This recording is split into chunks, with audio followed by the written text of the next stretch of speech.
Покер – игра мастерства. Это абсолютная аксиома, известная каждому профессионалу. Но как тогда называть ситуации, когда кому-то везет вопреки всем вероятностям и здравому смыслу? Профи скажут «дисперсия» и будут правы. Но не такой уж ошибкой будет назвать эти проявления дисперсии удачей, ведь в одной конкретной раздаче, сессии или турнире влияние Ее Величества Фортуны огромно. С вами Академия покера. Сегодня мы вспомним невероятные случаи удачи в живом покере. Увидим, как генератор случайных чисел в виде живых дилеров может создавать ситуации, которым позавидует самый продвинутый разработчик алгоритмов онлайн-казино. Подпишитесь на канал, чтобы первыми смотреть наши новые видео. И начнем с вечной классики. 2003 год. Покер только-только набирает обороты, получая по всему миру все больше поклонников. Однако темпы развития индустрии пока еще невысокие. Появились трансляции значимых турниров, интерес растет. Едва появившиеся онлайн-румы мечтают привлечь новичков, но нужен какой-то импульс. А в это время скромный бухгалтер по имени Крис Moneymaker решает сыграть в сателлите главному событию мировой серии в Poker Stars и выигрывает.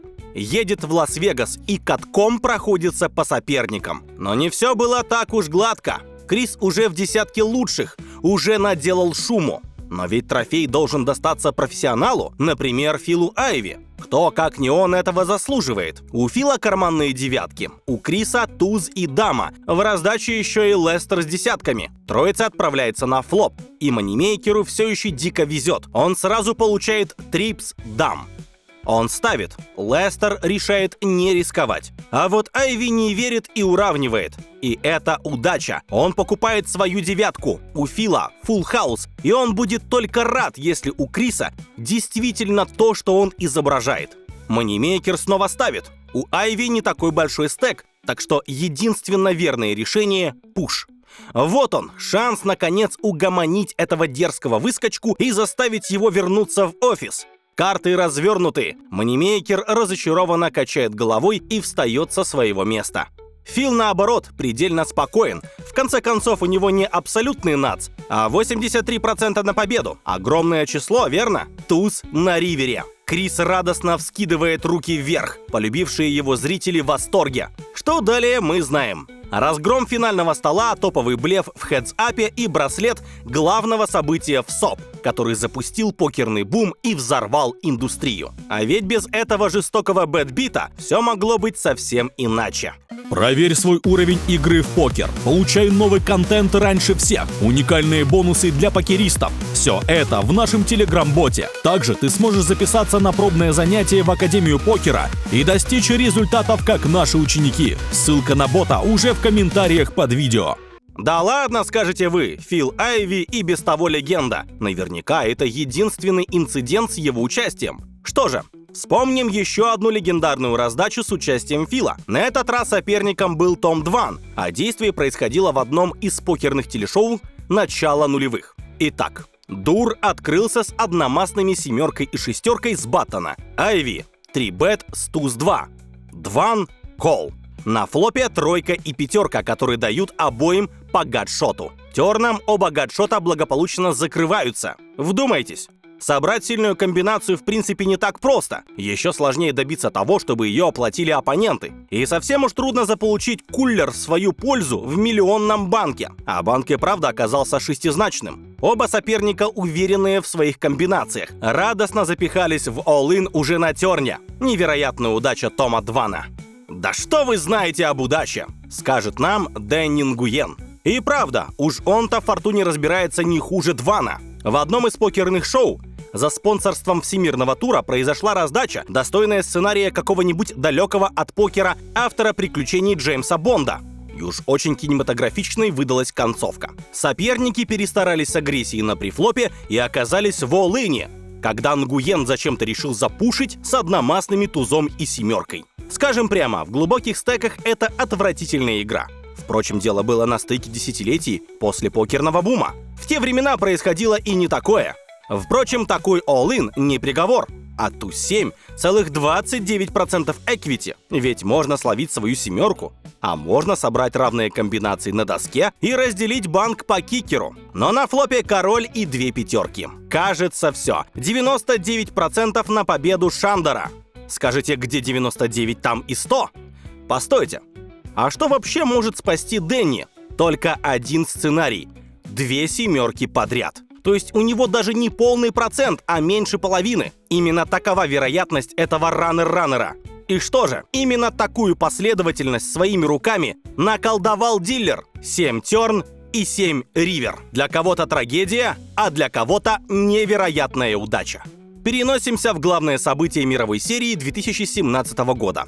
В раздаче столкнулись 2 девушки. У Ванессы Селбст карманные тузы, у Гаэль Бауман семерки. На одномастном флопе обе обнаружили по сету. Причем ни у кого нет мастик флэш-дро. В данный момент это неприятный флоп для обеих участниц. Они очень хотели бы на следующих улицах увидеть Спарку и заполучить фулл хаус. Есть в раздаче еще и Шварц. Но его в расчет не берем, несмотря на валет в масть. Тем более, что тот отваливается на ставку Селбст. Мечты сбываются. Терн дает Спарку по семеркам. Ванесса наверняка в душе ликует, предвкушая кулер фулл хаус во флэш. Только вот Бауман ликует куда сильнее, ведь у нее каре. Настоящая удача оказаться сверху в таком жестком кулере. Ванесса чек-рейзит, желая увидеть оплату от флэш-дро. Бауман ей подыгрывает и просто уравнивает. Ривер не меняет ситуацию. Селбст ставит и получает рейз all-in. Стоит отдать должное лучшей покеристке в истории. Она не спешит. Она явно чувствует подвох, проверяет доску на возможные стрит-флэши. Таковых нет. То есть у Гаэль ровно одна комбинация, которой Ванесса проигрывает. Но выхода нет. Отскочить с нацевым фулл-хаусом здесь совершенно невозможно. Селбст уже понимала, что увидит на вскрытии, и достойно приняла судьбу, переговорила с соперницей и покинула турнир под аплодисменты. Бауман, кстати, тоже очень спокойно отнеслась к подарку фортуны. Красивый пример покерного достоинства. Переносимся в казино Хастлер. Тут идет привычный экшен на высоких ставках. Чарльз трибетит против опенрейза Марианна. Энди делает cold call. Марианна 4-бет, Чарльз и Энди call. Не будем придираться к экшену с учетом карт, но признаем, что нормально сыграл только Марианна. А ведь хорошая игра должна быть вознаграждена. Решил дилер и сразу на флопе выложил Энди нацевый флэш. А Марианна супер нацевый стрит флэш. Вообще одномастные комбинации легко читаемы и редко оплачиваются на неспаренных текстурах. С этой точки зрения стрит флэш, в отличие от флэша и роял флэша, намного выгоднее, так как может получить value с переоцененных рук вроде фулл-хаусов и флэшей. Естественно, Марианна ставит на терне, получает рейс и уравнивает свой нац в слоуплея. Ривер не дает Спарку, так что Энди совершенно спокоен. Ну не будешь же всерьез класть соперника на одну столь редкую комбинацию. Энди делает крупный лид, получает рейс и калирует. Минус 300 тысяч долларов у Энди, плюс столько же у Марианна. Действительно, редкая удача. Стоит признать, что во всех предыдущих раздачах игроки продемонстрировали чудеса выдержки, с достоинством принимая как удары судьбы, так и ее подарки. Сейчас противоположная ситуация. Плохими ребятами мы привыкли считать Мартина Кабрхелла и Уилла Касуфа. Недавно широкая аудитория познакомилась и с ним. Однако и до них были неоднозначные личности, против которых болели как участники, так и зрители. Один из них — Майкл Хабб. В 4-й день мейна австралийской серии Ozzy Millions он получил all-in от Сэма Абернати. Сидя с карманными королями, он долго изображал мучительные раздумья, и это при том, что своими неуместными шутками и поведением уже успел настроить против себя абсолютно всех, от оппонентов до персонала казино. Наконец он якобы решается на кол и начинает праздновать победу, еще сильнее раздражая всех вокруг. Шестерку для справедливости, внутренне просит Сэм. Шестерку для справедливости, про себя говорит каждый наблюдатель. Шестерку для справедливости, требует комментатор. Флоп пустой, терн тоже. 10. Sam needs to find a 6 and a 6 only here. Шестерку просит все сообщество, и покерная вселенная наконец слышит запрос. Рукой дилера дает шестерку на ривере. Дисперсия сама по себе штука злобная, но никто и слова не скажет игрокам в предыдущих раздачах, ведь они вели себя эталонно. А вот Хабба провожали совсем недоброжелательно. Так что вот вам урок. Не гневите покерных богов, не портите себе карму. Когда все вокруг начинают болеть против тебя, их коллективное желание может исполниться. Впрочем, стоит отдать Майклу должное. Немного остыв, он подошел к сопернику и пожал ей руку. Европейский покерный тур 2011 года. Еще далеко не такой обескровленный фестиваль, как сейчас. Свен Райхард трибетит с карманными королями, а Оливье Буске использует тот самый ГТОшный пуш с тузом и двойкой, про который все говорят. Это оптимальная игра, которая никогда не позволяет победить. Впрочем, туз в руке – это всегда надежда, ведь у руки 32% на победу. Как же, грустно думает Буске, глядя на флоп, на котором соперник получает готовый фулл хаус. Теперь его эквити на уровне статистической погрешности. Но постойте, дилер выкладывает на терне туза, уже 5% эквити. Ривер. Еще один туз, еще один чудовищный раннер фулл хаус в нашей подборке, по брутальности не уступающий предыдущему. Ладно, когда у соперников разные комбинации, они хотя бы знают, чего ожидать в all-in. А что если расклады совпадают? В 2014 году за столом турнира в SOP Big One for One Drop сошлись Конор Дринан и Кэрри Кац. Оба радостно выставились с карманными тузами. Каждый наверняка подумал, что жаль, конечно, но ничего, играем дальше, ведь дилер разделит банк пополам, верно? На флопе две карты червовой масти. Кац смотрит с улыбкой, в которой чувствует некоторые волнения. Ведь червовый туз у него. Терн четверка червей. Дринан все еще улыбается, но уже не так задорно, как на флопе. Ривер уже совсем не до шуток. Кэрри с трудом сдерживает радость, пытаясь подавить улыбку. В среде профи не принято праздновать в подобных бэтбитах. А вот на Конора больно смотреть. Он явно не ожидал такой подлости от дисперсии. Впрочем, в покере нельзя совсем без эмоций. По крайней мере, Фил Хельмут точно не поддержит общее мнение обо всех этих ваших этикетах и покерфейсах при поражениях. В одном из ранних эпизодов шоу The Big Game он словил на флопе трипс в банке с 4 соперниками. Он не знает, но у одного из них карманные короли, у другого совпадение по десятке. Можно собирать value.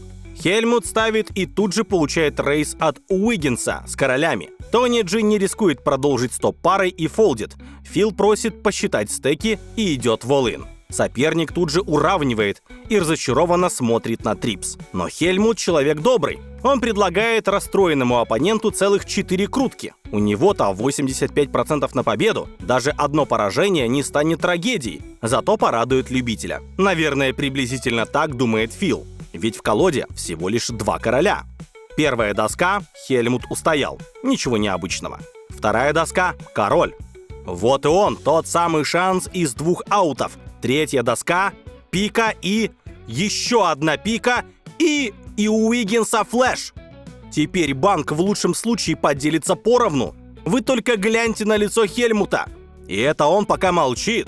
Можно представить, что творится у него в голове. Четвертая доска — дама и король. Дилер умудрился достать последнего короля из колоды. 3 крутки проиграны при начальном эквити в 85%. Конечно, это шоу и разыгрываемые деньги не настолько существенны для Хельмута. Наверное, этим можно объяснить его молчание. Хотя выражение лица явно напоминает нам, насколько этот бесспорно великий покерист не любит проигрывать. Зато за столом атмосфера праздника. Удачу Уиггинса отмечают остальные игроки, особенно молодой Негриано.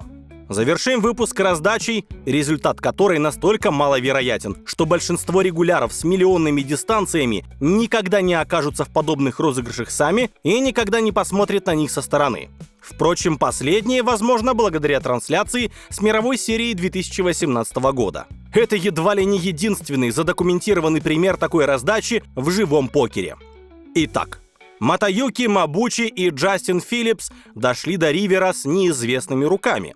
А дело завершается выставлением в крупном банке, и Филлипс с довольным лицом показывает Royal Flush. Что же, действительно повезло.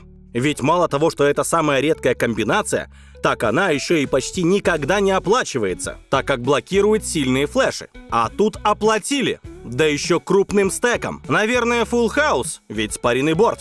Филлипс сам в шоке, когда видит расклад соперника. Этого он точно не ожидал. Тот с флопа слоуплеил сет тузов, который на ривере превратился в каре. Невероятное стечение обстоятельств, безумно удачное для Джастина и максимально обидное для Мабучи. Словить ривером каре и проиграть — это настолько нелепо, горько и даже немного стыдно, что вряд ли в будущем захочется вспоминать эту раздачу или рассказывать кому-то о ней. А какие самые удачные моменты за столами вспомните вы? Пишите в комментариях. Делитесь видео с друзьями, пусть оно напомнит им, что в покере бывают невероятные ситуации, и подкрученные ГСЧ здесь совершенно ни при чем. А если вы предпочитаете учиться на чужих ошибках, обязательно смотрите видео о самых дорогих покерных просчетах в истории и не повторяйте их. Пока!